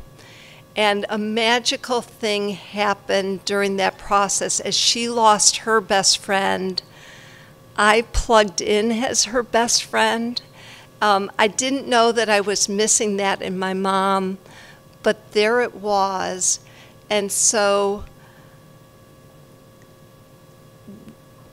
in the last years, it became from the weekly call to every couple days to every day to 2 or 3 times a day. And I'm still finding that I'm reaching for the phone when there's a high or a low, or just that thing that you just, the grittiness of your life that you just want to talk to your best friend about. And so I'm Jewish, and in the Jewish religion, when you write a consolation note, you always write, may the person's memory be as a blessing. And I found I haven't gotten there yet. I'm still in this awful period where I'm just in pain, but I know I'm going to get there because her memory really will be a blessing to me. So there you go. That's my mom, Mary Ann Schwartz. Wow, I get to go between the 2 mayoral candidates. Lucky me. I'm the other Albright, and for people who don't know me, I'm a Midwest gal. I was born in St. Louis, and I grew up in Muncie, Indiana. And this story is about Muncie and Storer Junior High School and Mrs. Gerstbauer's home ec class. I think talking about home ec probably dates me, but back in those days, we all had to take home ec in junior high school. We took sewing and cooking and health. We couldn't take health with the boys. We had to take it separately in home ec. They took health with the shop teacher. I don't know how that worked. But we were all a little bit afraid of Mrs. Gerstbauer, who taught cooking. She was a cross between Betty Crocker and Martha Stewart. She always had her little apron on, but you better not cross her because she ran a tight ship. Mrs. Gersbauer was also a warrior for home cooking. And you got to remember, this is the 70s. So we were girls who were basically raised on hamburger helper, shake and bake, and TV dinners. So we didn't know anything about home cooking, except for a few girls, because you got to remember, this was Indiana. So there were those girls who'd been in 4-H, and they had learned to cook because they put things into the county fair and won prizes for them. So in Mrs. Gersbauer's class, we got divided up into kitchens. And unfortunately, in my kitchen, nobody had been in 4-H. We were pretty incompetent. Now, I'm a big fan of cooking shows now, and I love to cook. And I think someone said once that you become a better cook when you get older because you're more patient. We were not patient. Mrs. Gersbauer ran her cake contest. And I don't know, I'm a big fan of this Great British Baking Show. I don't know if you've seen it, where you get the recipe and then you have to come. Well, that was kind of what it was. But her point was that she was trying to prove to us that a cake from scratch was always better than the box mix. So she had them all in a hat. So there was Pillsbury and Betty Crocker and Jiffy and the scratch cake. And wouldn't you know, we got the scratch cake. And we made a mess of it. It was lopsided. The frosting was all terrible. We put frozen strawberries on it, and of course those bled all over the place. It looked horrible. And then the other two home ec teachers came in to judge the contest, and they had no idea what was what. They put the cakes out just like they do in that show, and they tasted. And the Jiffy box mix won. Mrs. Gersbauer was furious. She was so mad at us for having messed up that scratch cake. But you know, this is a teaching moment, and this is the thing I learned from that experience. It's not what you put into something, it's what you do with the ingredients that you have. Thank you.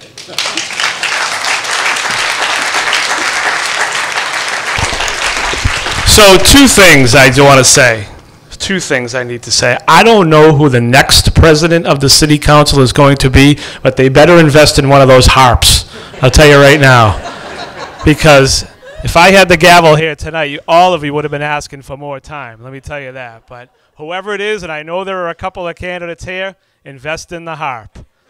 Secondly, and everyone can agree here in this room, Jerry Reilly is no weasel. Okay? Let's just... I can't see where he is, okay? But for all the things that he does for our community and whatever he tells, Jerry supports everybody. So in hearing that, Jerry, believe me, Jerry Reilly is no weasel, okay? So with that, I have been telling stories for the last year, and I said, I can't come up with some sort of story this evening that's not political, but why don't I go there tonight and try to tell the folks there a little bit about me and who I am. So I said, I'm going to just jot down some things that maybe some people don't know about me, and maybe we'll get some laughs or maybe not. So I'm going to start out. My fondest childhood memory with my grandparents. My sister and I, we would stay overnight all the time at my grandparents' house. And my grandfather would make us popcorn while we watched the Lawrence Welk show. And the butter would literally drip off the popcorn while we were eating it. And my sister, we used to crack up all the time. And it's one of my fondest memories. In 1979, I was in the Cub Scouts, and I won my Cub Scout Pack 304 Pinewood Derby with my Starsky and Hutch car. And it has the number 19 on it because my favorite Red Sox player was Fred Lynn. So I found that today. In 1986, I went with my cousin Maureen to a Boston Celtics basketball game. And that year, the Celtics were 40-1 at home. And I was at the one loss against the Portland Trail Blazers. I sat right behind the basket. I think they lost by 20 points, and they went on to win the championship. So anyone got tickets, want me to go? I'm sure the Celtics will win the championship that year. My first car was my grandmother's maroon Ford Granada. It was a four-door with bench seats that were awesome, and I put in the most awesome stereo system in that car. I remember that like it was yesterday. Also, in high school, I played football. I played football all 4 years in high school and 1 year in college. I played quarterback, and I was awesome at throwing the ball to the other team. So it's a good thing that I was not on any sort of scholarship. My first date with my wife, Wendy, was a blind date at Boston Beer Works in town. And shortly, not too long after that, we went on our honeymoon to Italy. And we went to Florence and Rome and Venice. And we've been so blessed, as Jerry talked about here earlier. The last time I was here, I told the story about my adoption with Jenna. And now one of my favorite things to do with Jenna is to read her Madeline books and her chapter books. A couple of other fun facts about me, and I'll wrap up from here, folks. My favorite food is pasta. I could eat it 7 nights a week if I could. My favorite holiday is Thanksgiving because it's the one holiday where my entire family comes together. Not all over the country or traveling. It's when everybody comes together. My favorite snack, peanut M&Ms. I don't know if anybody here likes peanut M&Ms, and I like the blue ones. I try to pick all the blue ones out first before my colleagues know I'm very superstitious. I walk in the same door in the city council, into the chamber every time. So when I eat a pack of M&Ms, I eat all the blue ones out first. Sorry, I'm just giving you a little insight of who I am. I owned and operated my own disc jockey service for many years before I was a counselor. The company was called Time to Party Disc Jockey Service. So now it's great when I hear that Councilor Kalis' son Ben has a disc jockey service. I'm really interested to hear what he talks about. In my spare time, not that I have much, but I absolutely love to cook, and I have no idea about portion control. So it's all in all the time, as much as I think I can cook. And lastly, I'll wrap up by a famous person I once had the opportunity to meet, Muhammad Ali. So thank you all for giving me a few minutes tonight to learn a little bit more about myself. Thank you.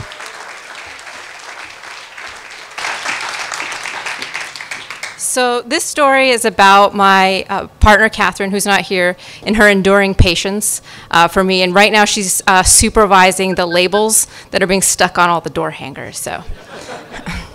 So a few years ago, I made plans to go on a trip to Lisbon, Portugal, where I had studied abroad in college. And it was a trip that I was just going to go on by myself.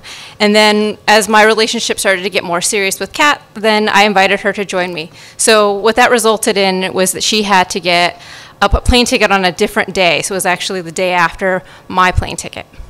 So as we started to get near the time for the trip, Kat, of course, she's a compliance officer, so she packed us all 5 days ahead of time. Everything was very orderly because she knew that I would just throw everything in the suitcase at the last minute. And I had the really great idea that we should try to go to the airport at the same time to see if we could get on the airplane the same day. She didn't think this was a great idea, of course, but I still convinced her. I convinced her to, right after work, get in a cab with me. Let's just go to Logan. Like, what's the harm in asking to see if they could get us on the same airplane? So we get to Logan. We're there with our suitcases. She's still in her work clothes, very skeptical of me. And I check in to get my ticket, and then the ticket guy's there, and he clearly is this kind of grumpy guy. But I thought, okay, again, what's the harm in asking? So we go up to the ticket, and I said, oh, she's getting on a flight tomorrow. I'm wondering if you can put us on together. And so he looks at us together, and he prints the ticket. So then he says, you have to go to this lady to get your seat assignments. So we go up, and we show our passports, and Kat is from Panama. And so coincidentally, the woman there who was checking us in was also from Panama. So this is very exciting because there are like only a handful of Panamanians. And so she puts us right next to each other on the airplane to go on our first trip abroad together. And it was a very exciting time. Kat, although happy, felt that I shouldn't be rewarded for my behavior. So we fly to Lisbon. We're staying in a cute Airbnb there, and I wanted to go to Sintra, which is a nearby town that's known for its castles. So they have Moorish castles. Some of them are very colorful, and I had the idea, although I hadn't been there in 15 years, that I would remember where everything was exactly. And so I suggested, let's just hop on this train and go climb to see these castles. And again, because I'm very spontaneous, I did not plan what we were going to eat. So we just stopped and we shared this like small beaker of red wine, and we each had one cod fritter. And that was all the food that we had before we went on our adventure, and probably only like 25 euros. So we board this train, we get to Sintra. It's just like I remember. The castle's far, far up, about 400 meters up above, and it's now about the afternoon. So I anticipate if we try to get on the tourist bus, which would have probably been the more reasonable thing to do, we likely would just miss the opportunity. So I, again, convinced Kat, how about we just try to walk? I think it's just right around the corner. So she, skeptical again of me, but decides that she'll follow along. We start walking, and each turn I just tell her, it's just around one more corner. By now it's definitely starting to get a little bit dark, and I, the millennial, whip out my iPhone, put the top of the castle in there, like just try to locate where we are, try to get the cell phone to figure out my exact location. And although I know I could probably go straight up, what I'm realizing is we're circumnavigating the mountain to get to the top, but it's too late to turn back. We've had no food. We're just in sandals. We had this like one cod fritter, and we're hiking this mountain.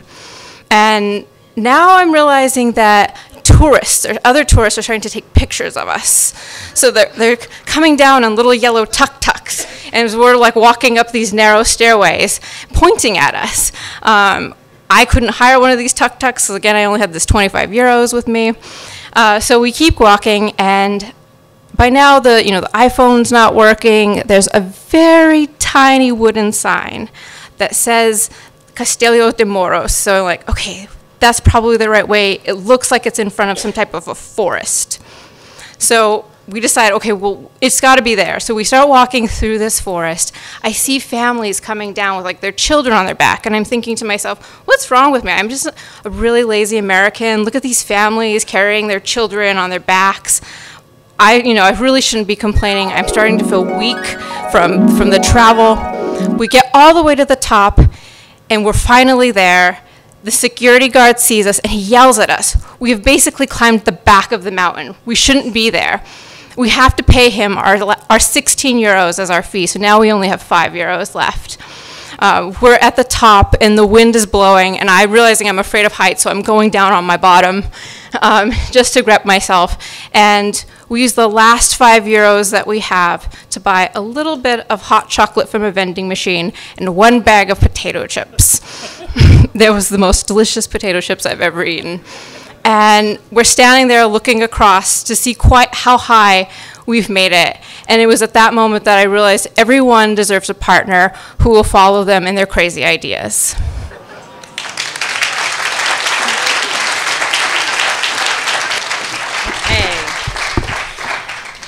So I was one of those girls who did not dream about my wedding my whole life. And I also didn't think about having children. I wasn't sure if that was to be my destiny.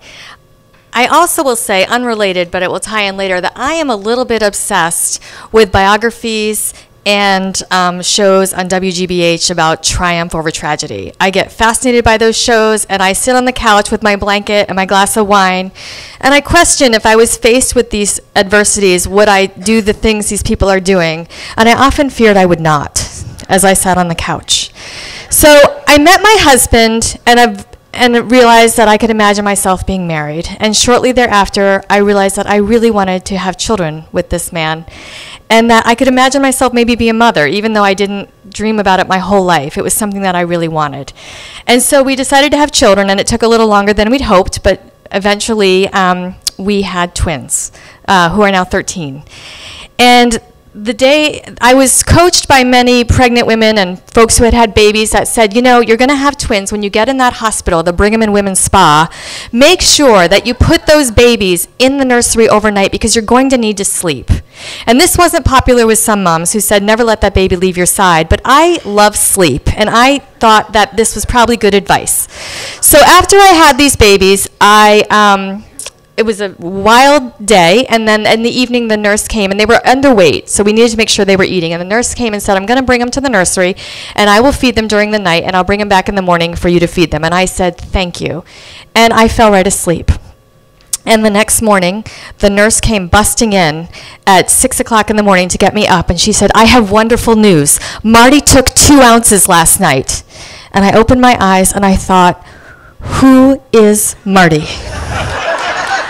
And I didn't say it out loud. I didn't say it out loud.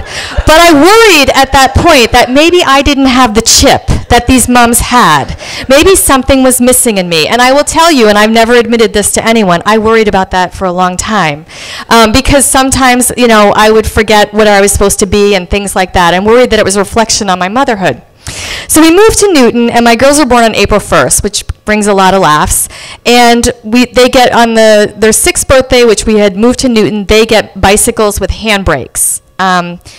And that's a big deal because they had those pedal bikes that brake differently. So they get these bicycles with handbrakes. And then on Mother's Day, I get a bicycle because my husband thinks it would be wonderful if we could become this biking family. And so we all get helmets, and it's May 14th, and it's warmer than it should be. And we don't know Newton because we've just moved here.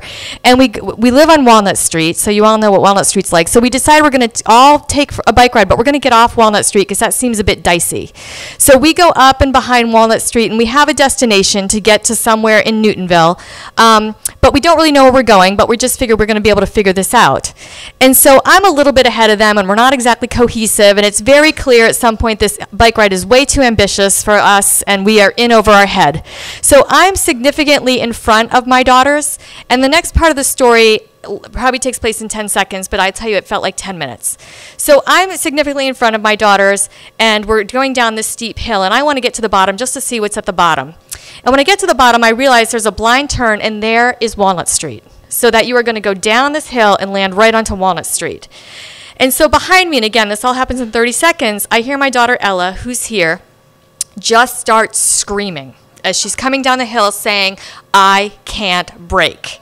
And she's flying down Walnut Street and just screaming at this ear-piercing screech. And my husband, who I can barely hear, is giving her instructions, God bless him, to squeeze the handles. And at that moment, I take my bike, and I didn't know I had it in me, and I throw it to the side, and I say, this is gonna fucking hurt. And I brace myself in the middle of the street as the bike is coming at me. And I think to myself, this is going to really hurt. But she's not going to end up on Walnut Street. And then my husband's still giving her instructions, and she's screaming at the top of her lungs, and about a foot in front of me, she just stops. She just stops. And she gets off her bike, and I get back on my bike, and we all regroup as a family, and we walk down to Walnut Street, and that's that. And then I know I had it in me. I had it in me.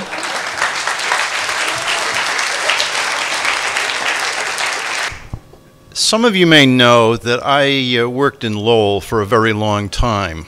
I worked for the Community Action Agency, which was for anti-poverty, services to the elderly, fuel assistance.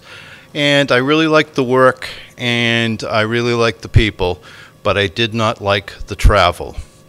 Most days, if it was a nice day like today, it would be pretty easy to get there. Take forever, but what the heck. But when it snowed, things got very dicey. Back in '78, my boss was telling my carpool buddy and I, you know, we never close for snow. And this was, in fact, the blizzard of '78. We barely made it home that day. He made it all the way to Jamaica Plain. The following year, I was going in on my own because it was a deadline. We had to get some application for funding into the City of Lowell Department of Planning and Development. And it seemed really important at the time, but I can't remember what it was now. But I finished that in the morning and then figured it's starting to snow. It would be good to get out of here. So I got into my car, and everybody else had left work at the same time, even though it was only early in the afternoon. And my battery wasn't up to snuff. And on Route 3 southbound down in Burlington, when you can't move, I've learned some fact of electricity is that your car battery will not recharge if it's broken. Mine was broken, and my car stopped in the middle of Route 3 southbound down near the Burlington Mall, just before you get to 128. So I got out of my car, much to my chagrin, and somebody actually picked me up, and a very kind person dropped me at a restaurant, I think in Lexington. I'm not quite sure of this. All the details are a little hazy. But I felt a little relieved. Okay, it's warm, there's food, what could go wrong? They lost their electricity about 5 minutes later. And they were closing down, and they were kicking out everybody there, which was awkward for me since I didn't have a car. I managed to call AAA, and they in fact did send somebody to pick me up, and they agreed to go back to Route 3 South and restart my car. And we somehow made it back there, but there was no car. The driver was kind enough to actually go on the other side of Route 3 northbound, and there was no car there either. So his boss is calling up and telling him he's got several breakdowns somewhere else that he's supposed to be servicing. But then again, out of kindness, he took me to a motel in, I think it was Lexington. It's a place I'd never been to before, but I was, again, grateful to be in there. I had a meal, and I had a room.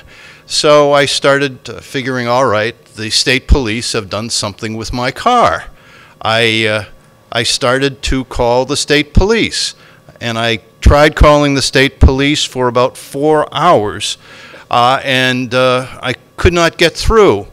In the morning, with a slightly clearer head, I realized that although it was in the next town over, it was a different area code, and I'd been dialing the wrong number for those 4 hours. So I went down to the front desk and asked for their assistance, and they said, gee, we got a lot of people coming in. Your room's gone. Sorry, you just got to get out of here. Oh, well, I don't know where to go. I don't know what to do. But by this time, I had heard from the state police where they had towed my car to, some type of automobile facility in Burlington. I couldn't find it again to save my life. But so again, a kindness, one of the drivers from the hotel agreed to take me out on the highway and drop me where my car was. Okay, so I thought, I'm making progress here. I got to the place, and I saw my car was in, there was snow around it, but you figure that. I got the shovel out of the trunk, shoveled out, and then I figured, I have AAA emergency assistance. And boy, if this is an emergency, I don't know what is. I was 30 miles from home, and my car was broken. So I called AAA, asked them to cash in on my emergency assistance. They would not, because it was too much of an emergency, which I thought was not exactly what I hoped for when I paid for that service. But then I had a thought. Well, what had happened, my battery had stalled, so maybe if I can get the local AAA to just jump my battery, I can get the car started, and maybe I can get home. So sure enough, they came, they jumped it, and it started, and I made it all the way down from Burlington back to Newton.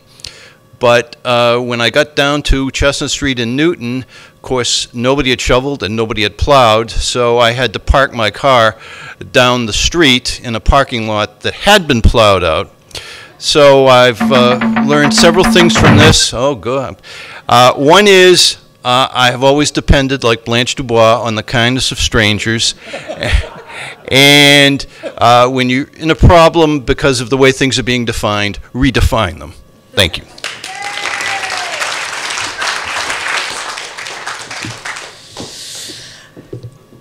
imagine me as a 15-year-old girl. It's September. I'm about to start 10th grade high school. And I'm home with my parents because my older brother and sister are finally gone from the house. They're married and away, and my younger brother is away at boarding school. The advantage for me was I had time alone with my father for the first time. My younger brother had more in common with him. They were both athletes, and I was kind of an introverted, quiet, bookwormish girl. Maybe hard for some of you to believe who know me now, but I was. And my dad and I took our first ever walk along a golf course. I don't care about golf, but I was happy to have a walk with him. And we had a conversation that felt really true, and I thought, this is the direction. We're going to have a real relationship from now on, now that it's just me at home. And a week later, he died. Unexpectedly, blood clot to the brain. So it was a long, lonely, cold winter in that house with my mother. But spring came, and I was up in the slightly off-limits room over our garage reading a separate piece by John Knowles. I like to be in books, and it's a coming-of-age novel for any of you who don't know about it. It's about morality and friendship and death. Of course, perfect for a coming-of-age girl. At this point, I was 16. And I'm sobbing at the end of the book and trying to get myself together so that I could go back into the house without my mother seeing my emotionality. And I'm looking around the room, this kind of weird, dank, musty, living roomish place over the garage, and I notice in the corner this model sailboat that I'd seen my whole life. My father had built it. It was a beautiful 5-foot-long mahogany sloop. He had been a sailor, a recreational racing sailor, until I was about 2. And just kind of getting myself together, I went over to the boat and I was looking at it, and I noticed for the first time ever that along the side, along the hull, were the letters ADA. I didn't know what that meant. And now I would think it was the American with Disabilities Act, but that's because I'm a landscape architect. Back then, I just had no idea. So I compose myself, I walk across the driveway, I go into the house, and my mother's in the kitchen. She was a kind of a cool, cold-ish woman. And I'm trying to break the ice and appear like I hadn't been hanging out in the garage where I wasn't supposed to be. And I said, "Hey, Mom, what's ADA?" And she slams her hands down on the counter, which was Formica, of course, and said, "That's the name of your father's first wife. And she had a daughter. They had a daughter named Robin, who's your sister. And we're never talking about this again." And she was good to her word. She never talked about it again to me. So about 6 months later, I was visiting my paternal grandmother, who I loved dearly. She was quite a rebel. She had run away from home when she was 16, took the train from New Bedford. She was the first female graduate of Tufts Dental School. So anyway, she was kind of a feminist before there were feminists, and I was really close to her. She and my mother, no surprise, did not get along. And I asked her, I thought I could talk to her about this thing that was some horrible secret in our family. And I said, what was with Dad's marriage and this daughter? And it burst her open of a couple of decades for her of keeping this secret in. And she told me all about Ada, the wife, and about Robin, my sister. And she showed me a picture of Robin, who had the same face as me and the same face as my grandmother.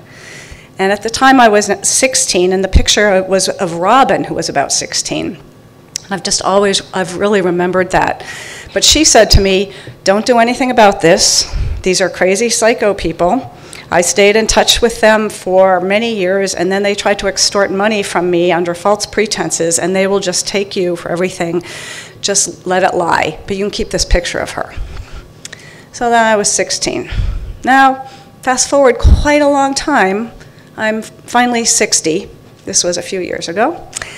And at this point, I had finished college, I'd finished graduate school, I'd gotten married, I had kids, I had a career. Everything was kind of solid, and I was mature enough, I think, to look beyond just my closest nucleus. And I really thought that if I were Robin, I'd want to know about my dad. I'd want to know medical history, I'd want to know what he was like, I'd want to know that I had siblings and cousins and family who lived near her. So I approached another cousin who was older than me, that my only other girl cousin on my side, who was an attorney, and I asked her about it, and she, of course, had known the whole time. Turns out this was a big secret in our family, and she who said, from a legal point of view, don't touch it. They're just going to try and get money from you. Same story that my grandmother told me. But another cousin does our family genealogy, and she's not related by blood to me, so there were no family secrets between us, and she wanted to know about Robin. She looked her up, she found her address, we Google mapped her house, I sent her a letter saying, I think we might have the same father, and in case there was any doubt, I included 13 pages of photographic documentation of her wedding to my father. And I mailed it to her, saying, if you want to be in touch with me, I'm open. And I gave her my email and my cell phone, and I didn't sleep for a week thinking she'd call me every day, and she didn't. And a year went by, and I sent a copy of that front page letter, again, just with a hand note saying, in case you didn't get it. She wrote me back and said, I got it. I don't care. I'm fine. Why would I care about you? I had a happy childhood. And that was the end of it. Except then we started doing a little bit of emailing and texting, and it turns out she hadn't had a very happy childhood, and we've now met in person 3 times. I've met her husband and her granddaughter, and we're learning how to be sisters in our 60s. This is the end of the story, this photograph.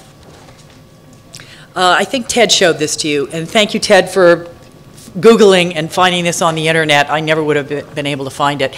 This happened back in 1998. It was the end of the summer. It was the 3rd week of August.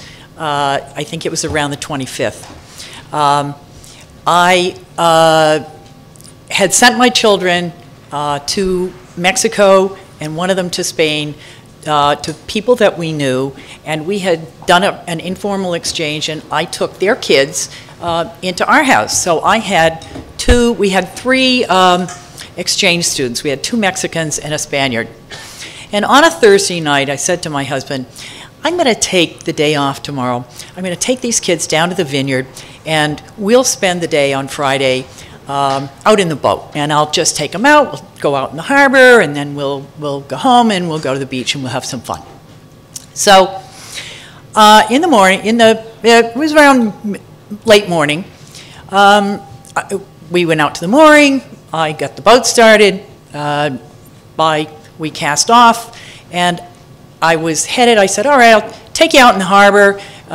We'll make a little round, and then we'll put out to our house. It's down that away.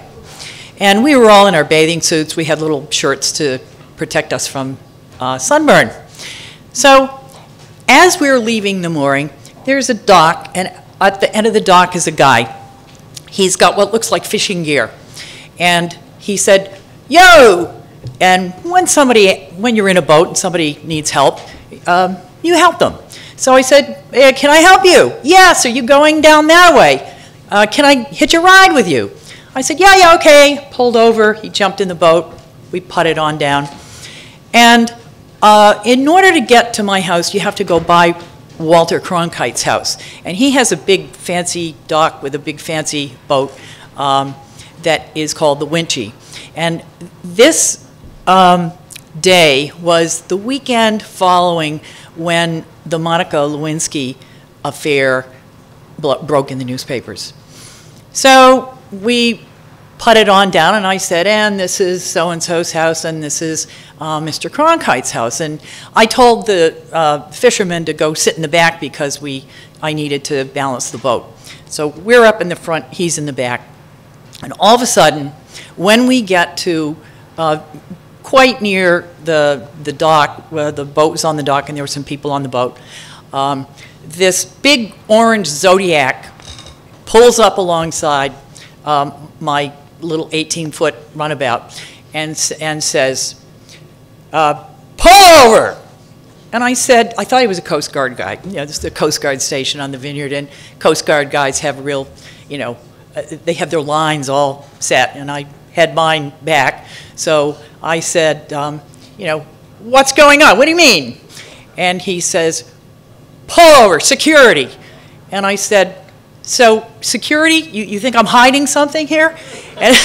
And he said, "Pull over at that mooring. Tie up to that mooring." So, all right, I go over to the mooring. I'm going to find out what the problem is. And he comes aboard, and he says, I said, "What's going on? You know, what's the issue?" And he said, "That's the issue." And I said, "You mean the fit?" I turn around, and here is this guy, not with fishing gear. He has a camera. The lens is this long and this big around. And he has it on a tripod, and it's aimed at the boat. And he is taking photographs of the first family and Walter. And so I said, "Oh, I still think he's Coast Guard." And I said, "So would you like to take him back to the dock?" And he said, "Yes." He turns to the photographer and he says, "Come with me." The AP that was on his lapel, I thought was his initials. It was Associated Press. And so he takes him back to, I said, "All right, well, may I leave?" "No, stay there." They board me and they start looking around, opening all the cabinets, everything. He pulls out my fire extinguisher. "Okay, your fire extinguisher is 1 week out of over its limit." So he said, "Wait there. Well, you stay here on this mooring." So the boat and the photographer go back to the harbor master's dock, and about 10 minutes, we're sitting there. About 10 minutes later, the harbor master comes himself. Now he's got 50 helpers, but the harbor master himself comes over. He looks at the boat, looks at me, and he says, "Oh God, not you." And I said, "Yeah, so you gonna let me leave now?" And he said, "Well, the fisherman that got off his boat bought this new fire extinguisher for you, and here he is." He gives it to me, and that was my get out of jail free card. And so that following day, this photograph appears on the front page of the Wall Street Journal, the Boston Globe, the Washington Post, and about 5,000 other newspapers in the United States.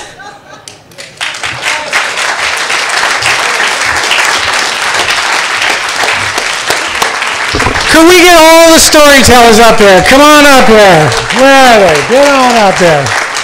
I know we've lost a few of them. Some of them had to get home, but get up there, Matt. Get out there.